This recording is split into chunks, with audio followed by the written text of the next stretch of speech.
We have a bunch of people that are missing because of vacation or because of sickness. But keep those people in mind. We have some people who can't ever be here, who are here with us in spirit. And one of the reasons we record every week is so we have a handful of people that watch this every week and are extensions. They're a part of Beacon Ridge, even though they're not physically here. And just want to say, God, thank you for those who aren't here. Thank you for those who are here. Just be with them and be a blessing to them as you're being a blessing to us. We're continuing our series in the Sermon on the Mount, and this is considered one of the greatest series of all time. I don't know if y'all have ever heard me say that, but people say it's the greatest single collection of sermons given, and it was given by Jesus. He was obviously the greatest teacher of all time. So much more than that. But we're trying to do it some justice by going through it a little bit, section by section. And today I've called this section we're doing, What Are You Living For? I think all of us could probably list some good things that we're living for. You can say we're living for God. Anybody here living for God? Yeah, I'm kind of living for God. I'm living for Jesus. I'm living for my family. I'm living because God hasn't taken me out of this world yet. I'm living for, though, it can be a number of things. And a lot of times we think we know the answer to that. And we might answer in a specific way with our words, but our actions, they betray us, don't they? For example, have you ever played the game Monopoly?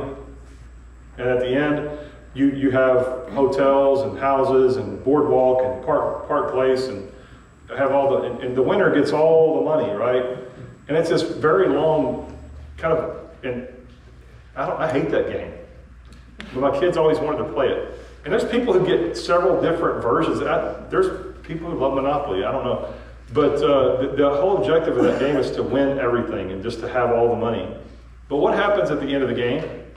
Where do all the hotels go? Where do all if you were the hat or the dog, or you had all the stacks of money, where does it go when it's all over? Back in the box. It goes back in the box. So I have friends, and they're good, God-fearing people who have, very nice collectible cars. I have friends who live in palatial homes. I have friends who have nice stuff. And I guess I want to be careful not to say that those things are wrong in and of themselves. But if I'm doing a job I hate in a city I hate for a company that I hate so that I can have a nice car, what am I living for? The car. I'm living for the car. Because most of my life is spent in a city I don't like, in a job I don't like, doing stuff I don't like for a car. Because the car is expensive, right? And it costs, whatever to invest. It could be, and I've heard a lot of people, as I get closer to retirement, I'm not near close enough, I promise. But as you get closer to the other half of midway, and you're past that, you start to think about what it would look like and how you could make that work. And I know there's a lot of people here who are already retired, but I hear stories of people's savings accounts and how much money they'll make in retirement. Some people, I work in the federal government, so you can I can look up somebody's salary from last year. I know what their, even if I don't know what their GS rating is, I can look them up by name. And if they're a federal employee, they're on public record. And I can see exactly what they made last year. But then I see that and I think, why are you looking at people's salary, Chris? Because it's available. And I'm curious. Am I the only one who's curious? Am I the only one who's curious? Okay, forget that. That has nothing to do with the point. The point is, there are people who work well past their ability to retire because they don't have any other purpose outside of the job. I know people who will make almost as much, if not as much, as they would working, as they would in retirement, because they've got just stacks of years, stacks of investments, stacks of credit to their name. And they refuse to. Why? What are they hoping for? They're working for their kids, they say. I'll tell you something. I have 4 boys and only one of them's present today. And you are going to hear me publicly confess this. TJ, I will leave you no money. You will have to rely on God for your livelihood. When I'm gone, you'll have to take care of your mother. I'm not leaving anything. And I say that because I believe I won't. And he might get something, but probably won't be much. And it really won't. But there are billionaires who think like this. They think, you know what, I made all this wealth and I have all this stuff, and they know what I'm trying to tell you now. And those things are going to rust. They're going to have moths. It's all going to go back in the box when they die. And they think about their kids and what would my son do with $4 billion? Nothing good. So, yeah. Well, sure. It'll go to you in a trust, and then it'll go to a number of charitable organizations. There's no reason for us to want for our children or for our loved ones excess. Because I think that when we do that, we start to show our hand. And we spend so much of our lives working and saving and protecting our treasures, but when we're chasing the wrong things. Handing off a treasure would be grateful, son. Learn to be grateful. Hey, son, learn to love Jesus more than anything else. Make him your priority in this life. That's the greatest treasure that I will leave. I will leave you that. I'll write it down for you. It's written down. You can have my Bible. It's written down. It's in the Bible. Yeah, just read it. I asked my dad to write a book years ago. He died in 2001, just after 9/11. That's the last time we talked. And a few weeks later, he had a heart attack and died. But I would ask him to write. He was a writer. He wrote books. And I don't know how to describe it, but he had his own genre. And it was, fiction. Fiction, that when they tell stories, they're just make-believe or whatever, that's what he did. He was very creative. And I would ask him to write books about values and practical stuff that he could leave his kids when he's gone. And he said, there's already a book, Chris. He refused to write my book. He said, there's already a book. And he was referring to the Bible. So I'll leave you that, son. You can have that. The first thing I want to share with you guys today, I think Jesus in this passage, we're looking at Matthew 6, verses 19 through 24. And I think in there, at least subtly, if not directly, is this question that Jesus is asking: what are you really living for? And the first thing I want to share today in your first blank is stuff doesn't last. Stuff doesn't last. Earthly wealth is temporary and insecure, and we're going to see that here in Matthew 6, 19 through 20. It says, do not store up for yourselves treasures on earth where moths and vermin destroy and where thieves break in and steal. But store up for yourselves treasures in heaven where moths and vermin do not destroy and where thieves do not break in and steal. There are several other places in the Bible that will direct you to the same exact place that Jesus just said there. Proverbs 23, verse 5 warns that riches fly away like an eagle toward heaven. It all goes back in the box when the game's over. Ecclesiastes 5:10 says, he who loves money will not be satisfied with money. Underline that and write it on your heart.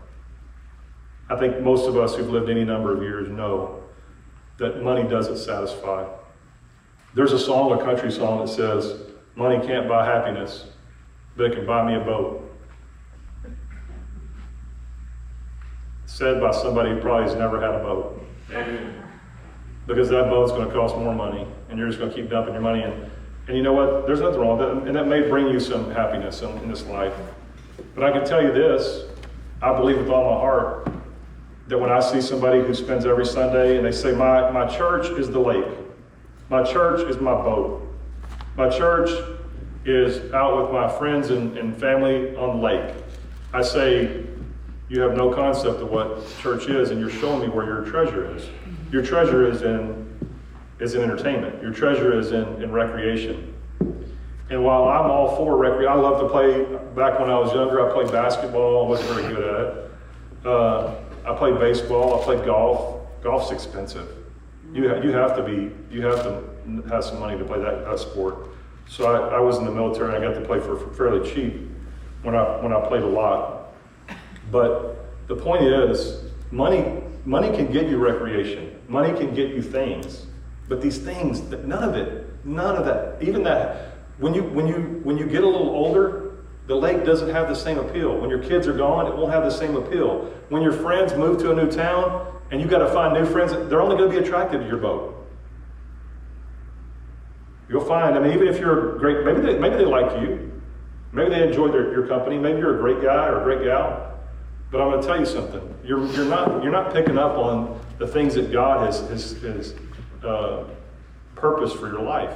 That's why people hold on to their jobs far long after they don't need them anymore, because they have nothing else. When you have the church, you have everything else. You know what our job is once we retire and we're in the church? We have all the time in the world to love one another, to see the needs and love on each other, and to go and visit the shelters and the old folks' places where we have good friends and we can help them and do little things here and there, where we can just walk. If we're in the rehab center, we're in there long-term care. We're walking down the hallway with whatever we got to carry, our IV drip or our walker, and we look in on people and say, "Are you doing okay today, brother? Can I pray for you?" That's your purpose, because we're the church. We don't ever stop being the church. You can't take those people that see your old boat. They can't see how nice and cool your car was that you invested all those years in when you get to that place where you got nothing left, where you can't be at home alone because you need care. But you can walk into their room, or you can become quadriplegic.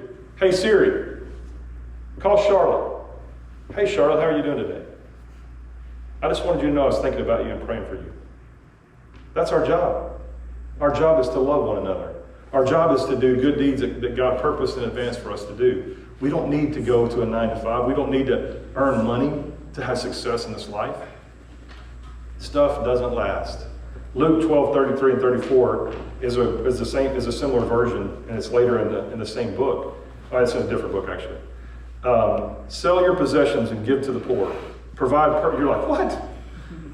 Provide purses for yourselves that will not wear out, a treasure in heaven that will never fail, where no thief comes in near and no moth destroys.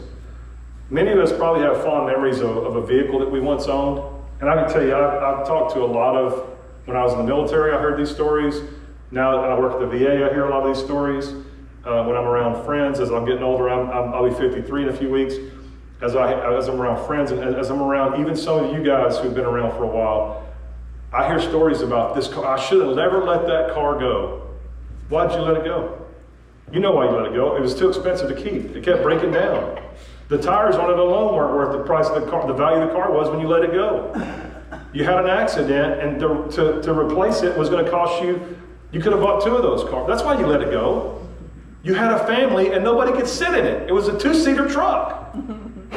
You can't keep it. You can't hold on to these things. They just don't last. There's a lot of reasons why possessions are just meant to be used for God's purposes and not be God. Our possessions are a nice house. You better be hosting dinners.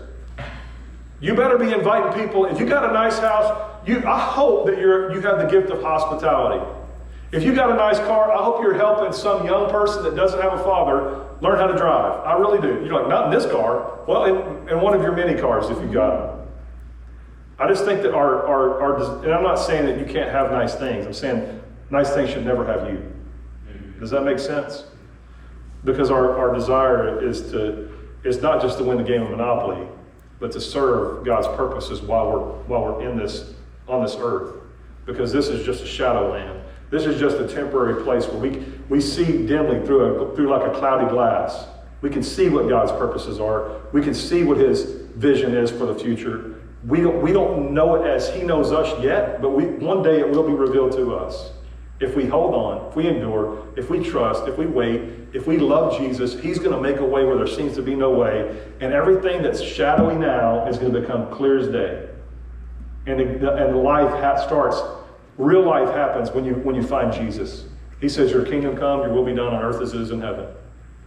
The game stops at that point, and it starts to be, God, what do you want me to do? What purpose do you have for my life? Do you want me to stay at this job? Do you want me to quit this very lucrative job, even though I do need it? There have been times in my life when God's called me to lay down something. I had a job in California. I was well paid for what I did, but I lived in California. So it didn't matter how much they paid me. It wasn't enough. I had a young family, and I was like, Lord, I don't know what I'm going to do. I mean, I know it seems unreasonable, but I prayed, and I felt like God was calling us to come back to Texas where we had family through tears and prayer. I was asked to tell the staff if I was going to stay on, if I was going to commit, or if I was going to leave. And I was like, well, I already made that commitment. And they go, no, you got to make it again, because the guy you made it to, the pastor's left. And we want to know that everybody here is going to stay here. And man, I needed a job. I had a young family. I was 31 years old, 32 years old. And Adrienne at the time hadn't been working. She was working part-time and had 2 babies. And I was like, you know what? I feel like God's calling us to plant a church in Austin, Texas. Do we know anybody here? No, we were an hour away from her family and 3 hours away from my family, because my family lives in the Dallas area. Her family lives in San Antonio. And people would say, do you have a job? No. Do you have savings? No. Do you have any possible links or what do you call them, leads? No. Do you have a place to stay? Got a U-Haul. You know what we did at that time? And I'm not trying to elevate me, I'm trying to use this as an example. And pastors have to do this, I think, because if we didn't, then the illustrations maybe wouldn't be as effective if I was always just quoting somebody else. I'm not saying this to honor me, I'm saying God provided. This is a way of saying, trust me. I left a very good paying job, and I could have survived there. I could have made it. We would have figured it out. But I felt like I was being called to do something different, even though I didn't have any provision for that different thing. And God provided. And you know what? I've never missed a meal. Adrienne hasn't missed a meal. Our kids certainly haven't missed any meals. They get to play sports. They get to do all that stuff that kids do and want to do. They've gotten educated. They've gotten clothed. We've had a lot of help from the church. We've had a lot of help, God's provision. He has just showed up in ways. People who didn't know us, we'd be going through a line, going, I don't know why we're at Luby's today, but man, let's share this Luann platter and get the kids, a couple of vegetables, and I'll give them a bite of my meat. And we'd have a couple of trays going down the thing with four boys, and somebody behind us would say, I got y'all. Like, what? No, you don't. We're good. No, we got y'all. And it was at a time that we needed them to get us. I'm like, I don't know what we're doing in there, but I wasn't going there. Adrienne, we used to joke about in high school ministry, the kids would all go out and eat tacos or hamburgers or whatever at a place, and inevitably there'd be one person there, no money, hadn't talked to anybody about buying for them, hadn't asked anybody, didn't have the humility to say, hey, I don't have anything. They'd just say, yeah, I'll take a large Pepsi or whatever. And they'd sit there and they'd drink their Pepsi. When the bill would come, they'd walk out. Adrienne called that a faith Coke. They ordered their Coke on faith.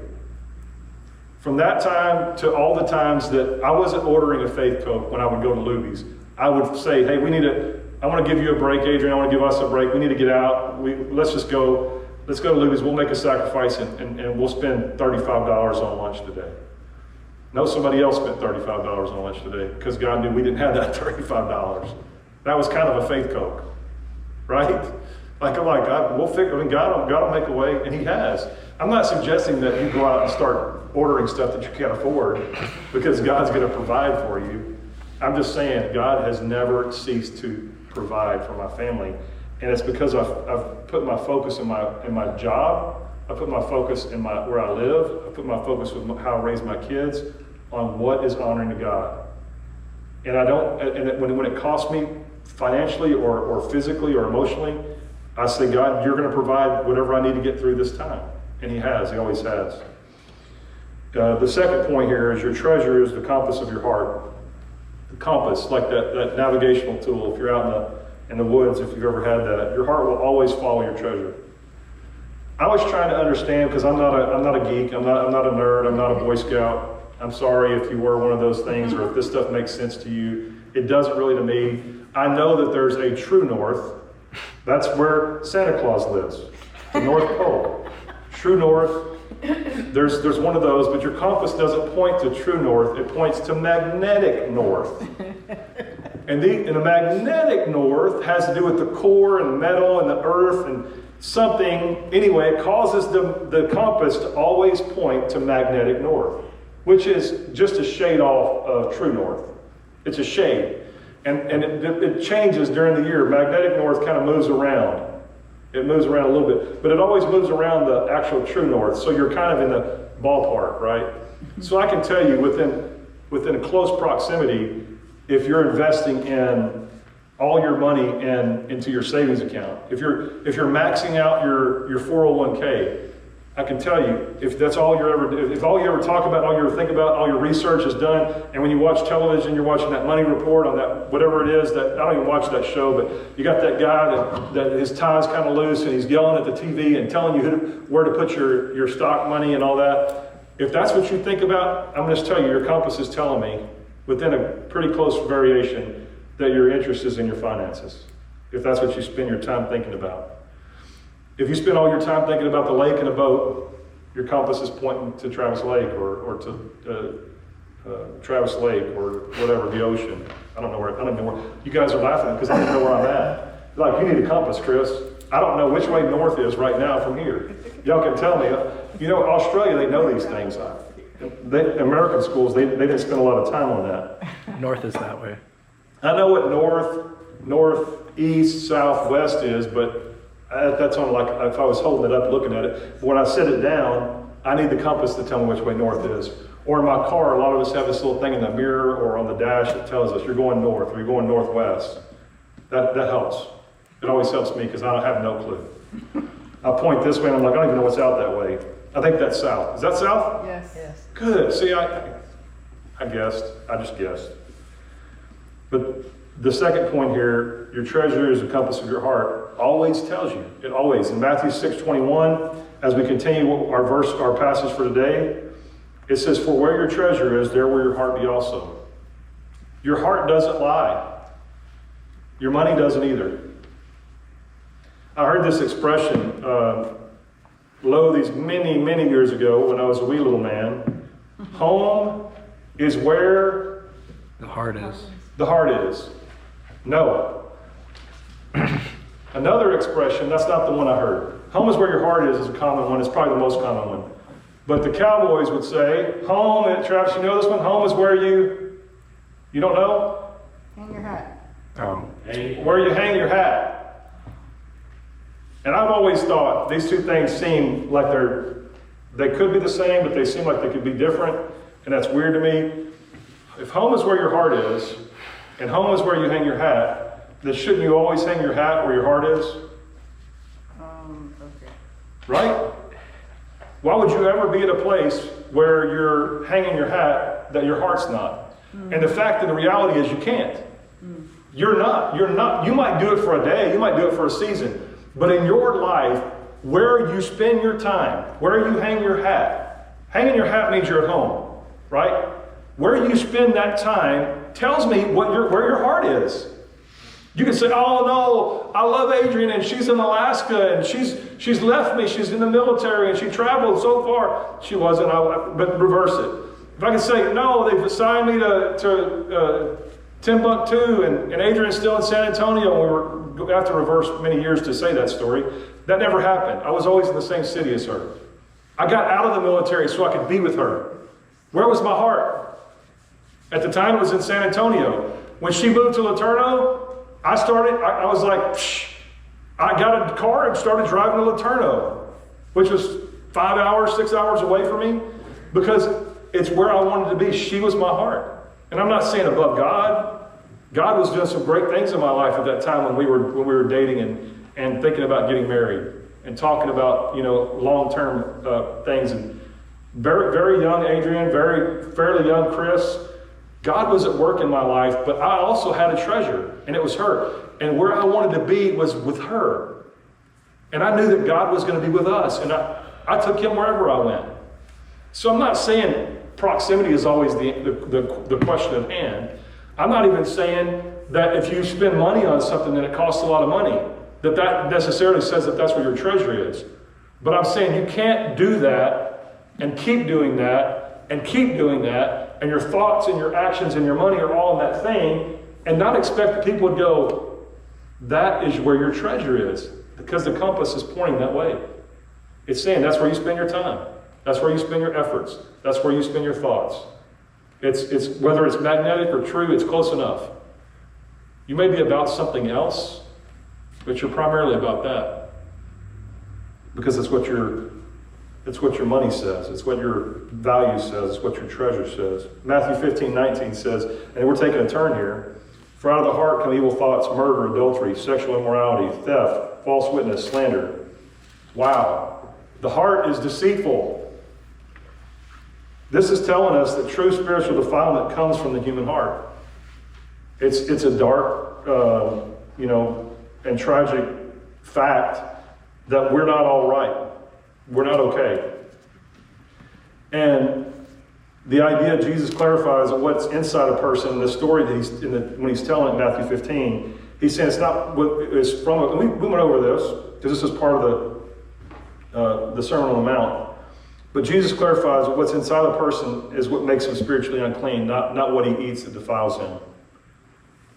In the Bible, the heart is not just an organ, but it's the center of a person's being, where our thoughts, emotions, and moral character are. Ezekiel said this in 36, and this is in your notes. I'll give you a new heart and put a new spirit in you. I will remove from you your heart of stone and give you a heart of flesh. And this is prophecy about God's plan to transform people's hearts. God always intended to change us. He knew that we were going to choose other things that were lesser, small gods. He knew that we would pick false idols, if you will.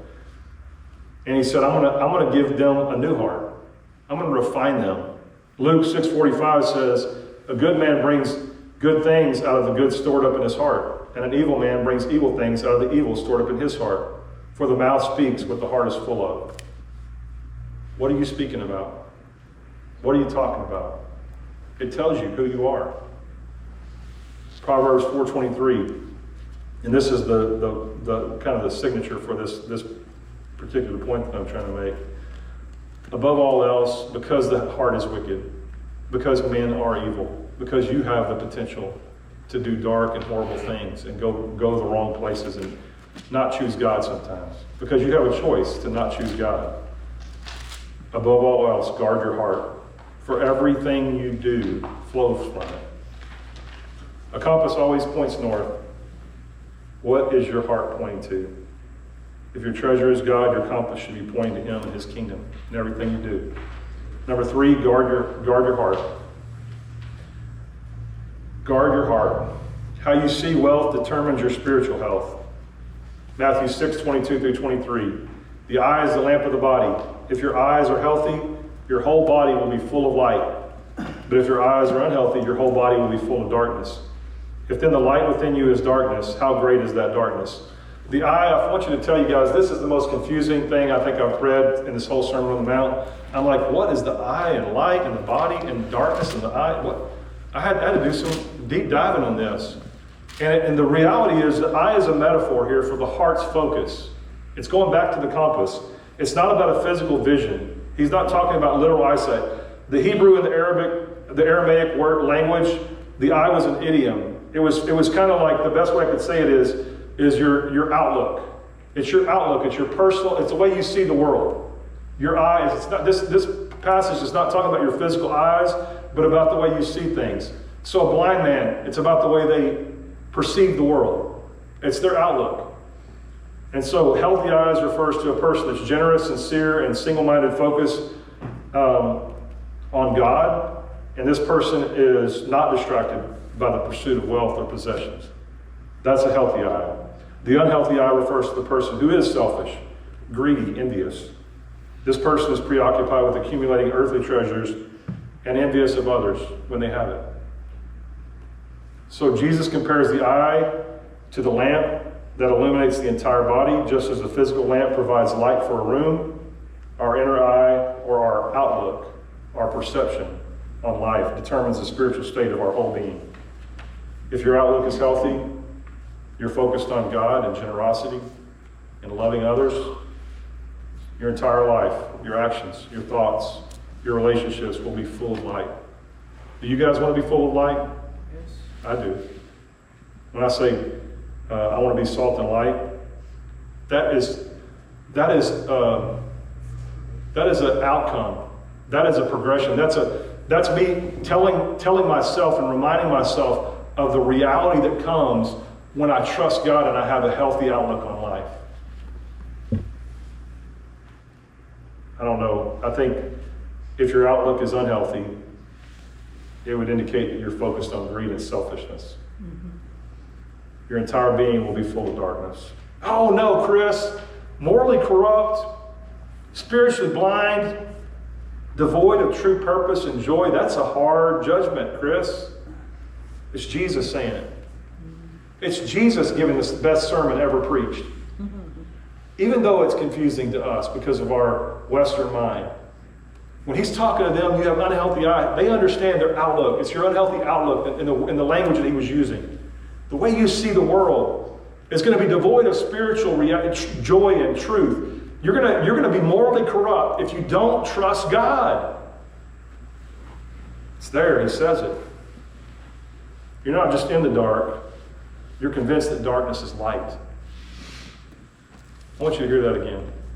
People who are in this place where they have an unhealthy outlook, you can say, well, am I really that bad? I do this, and I'm a coach of this baseball team, and that coach was a terrible coach that didn't have a good outlook on life. He says all the wrong things to the kids. I don't know how to help you. Then stop coaching.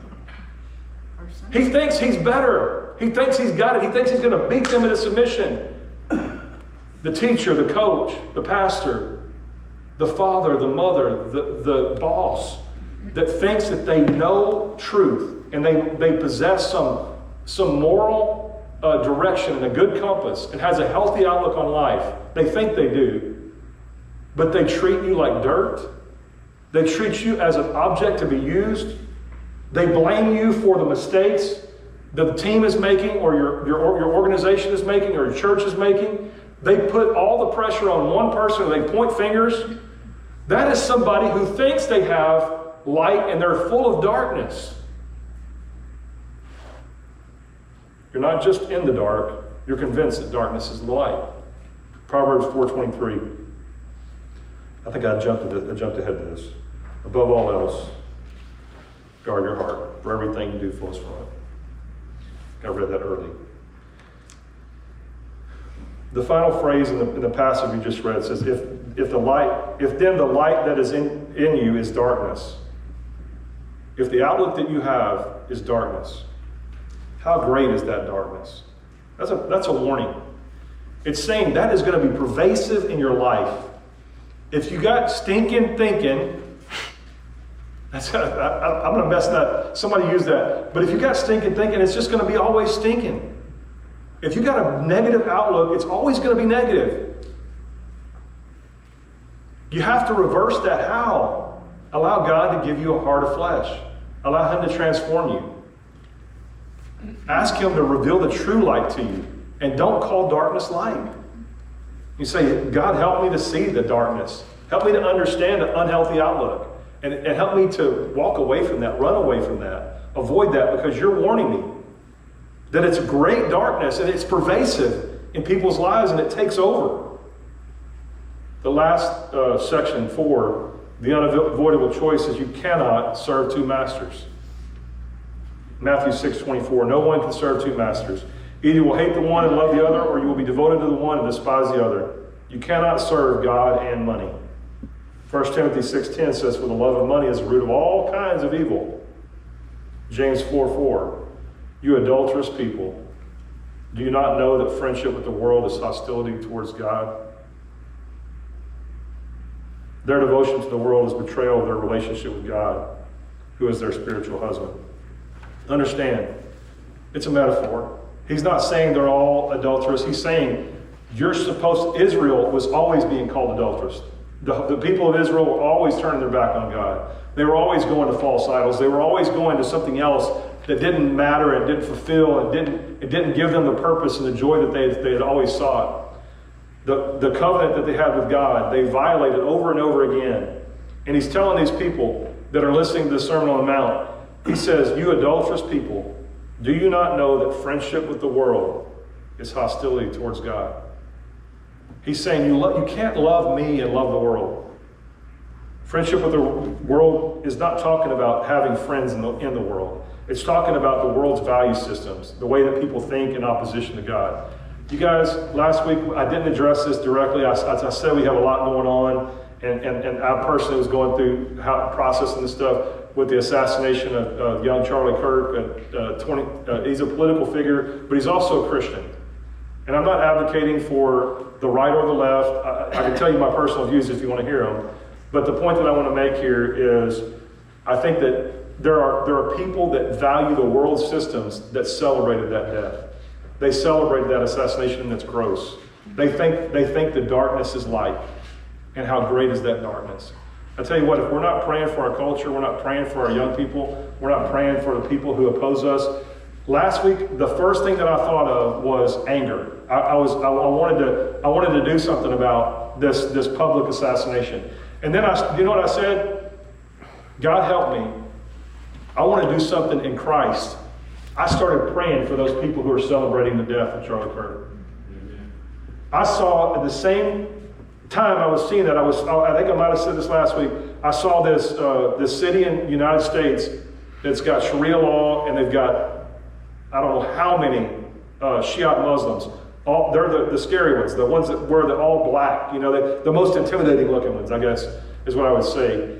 And I've never had a lot of compassion. I've always thought, we can't allow that. We gotta stop. And I start thinking, my job as a kingdom-minded person is to pray for those people, because I don't believe they have salvation.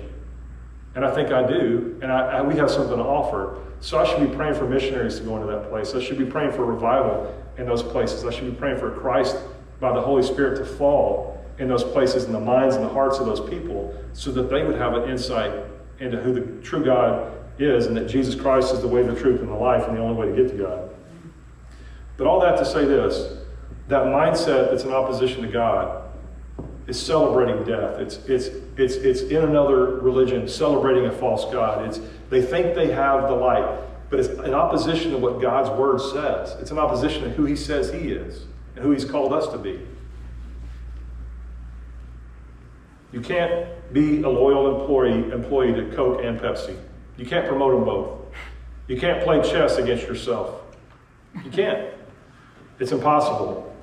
You have to choose a side, and Jesus makes it clear in this passage, it's either him or money. It's either him or this world. It's either him or yourself. He's clearly on one side of the equation, and we're on the other. Ourselves, our focus. If our focus is on us in any way, money, success, health, then we're opposing God. There's no middle ground. I invite the worship team to come up. The treasures of this world are temporary, but the treasures that we store in heaven are eternal. We can choose to be consumed by the pursuit of more, whether that's pleasure or bigger bank account or cars in our driveway. We can choose to pursue more, or we can choose to be consumed with the God who offers us an inheritance that can never be taken away. Hear that. On one side, the thing that consumes us, we lose. On the other side, the thing that consumes us, we get to spend eternity, and nothing can take it away. Is that relationship with God.